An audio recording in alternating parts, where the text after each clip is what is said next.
Ready? 7, 8. And 1, 2, and 3, 4, 5, 6, 7, 8. 1, 2, 3, 4, 5, 6, 7, 8, 9, 10. So we have the left foot. How do we do this? Men Zaida, woman Zaida, sorry, with styling. 1, 2, and 3, 4, 5. Block. Then I go 6, 7, elbow, and 8. And I hold the girl close. Good. If the girls go up, then you can put yourself there.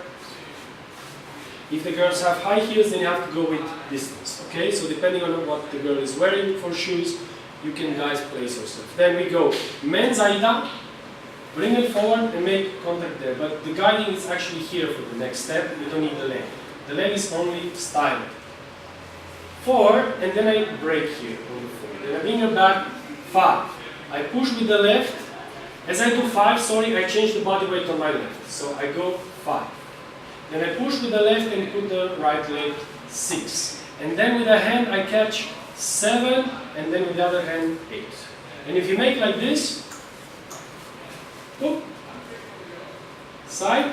So if you make like this, you bring the girl 1, 2, and if you go down, up, the girl will understand better to close the leg. Because sometimes the girls stay there, even if I close. They don't close. Just by doing this is not enough. So going by down, up, she will understand you. Good. If you want more explanations, then go back and dance tutorials, which will soon be online with money.